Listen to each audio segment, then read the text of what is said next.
Bagi warga desa Kadumbul, Kecamatan Pandawali, Kabupaten Sumba Timur, kata sorghum nampaknya memiliki makna sebuah harapan, di mana banyak orang bergantung pada tanaman ini.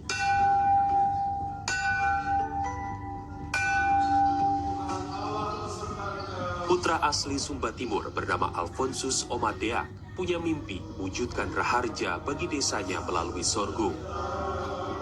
Meski Sumba Timur memiliki segudang pesona dengan hamparan dataran yang indah, tapi ternyata diiringi dengan banyaknya lahan tidur yang ada.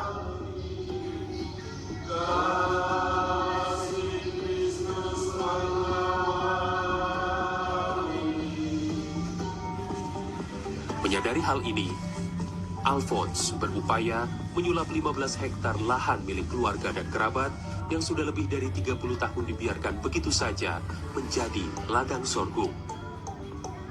Dengan semangat membara, usai kunjungan Presiden Jokowi ke kampung halamannya, ia meneruskan misi budidaya sorghum dengan berbekal bibit dari PT Sorghum Indonesia.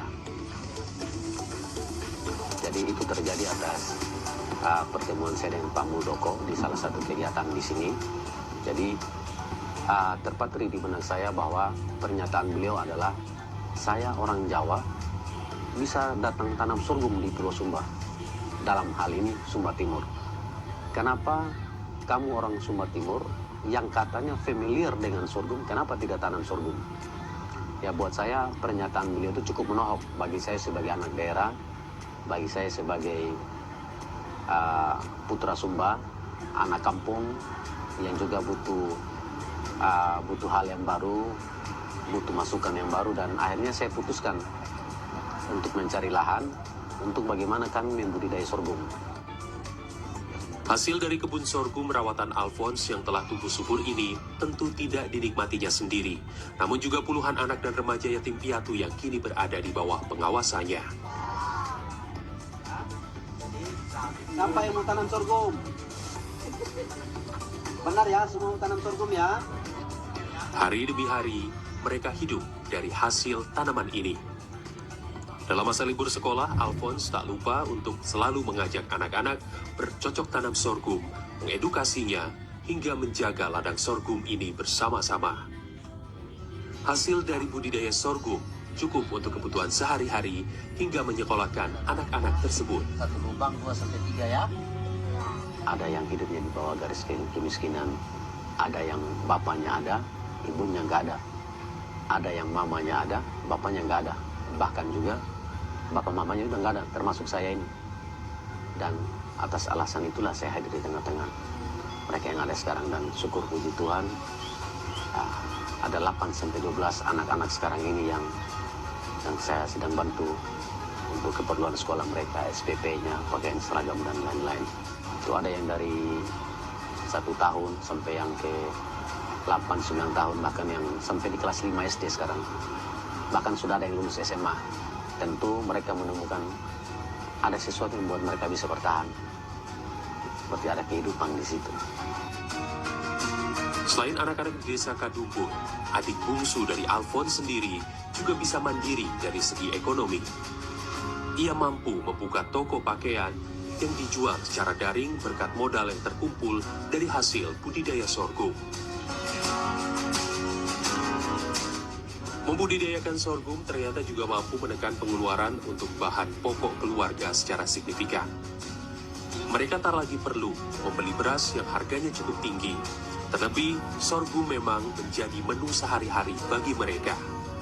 Ada beragam olahan pangan yang biasa disantap dari sorghum, mulai dari nasi sorghum, kue-kue kecil, hingga menu favoritnya, bubur sorghum. Selain nikmat, olahan berbahan dasar sorghum juga sehat karena kaya akan nutrisi. Tak heran jika kudapan-kudapan berbahan dasar sorghum juga jadi incaran warga kekinian yang mulai gandrung dengan makanan-makanan sehat, tak terkecuali para vegan dan vegetarian. Tam-Tam adalah salah satunya.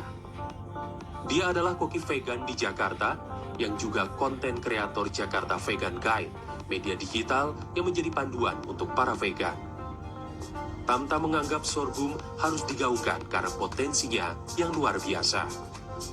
Quinoa yang merupakan pangan primadona dari luar negeri, menurutnya sangat potensial untuk digantikan posisinya oleh sorghum. Kenapa aku sendiri tuh suka banget sama sorghum? Itu pertama lokal. Dan yang pasti secara nutrisi tuh ya sangat baik gitu, dengan fiber yang tinggi. Jadi aku kasih tahu, sorghum tuh kenapa dibilang will be the next quinoa, karena segi nutrisi, protein, vitamin itu semua sama kecuali fiber atau serat. Itu sorghum sedikit lebih tinggi dibandingin quinoa. Dan dengan itu kenapa bisa dibilang kalau itu potensi yang sangat tinggi bisa menjadi the next quinoa.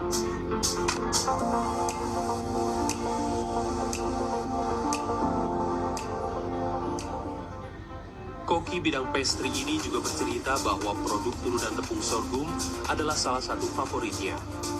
Menurut Tamtam, tepung sorghum memiliki tekstur yang sangat baik serta menyerupai tepung terigu.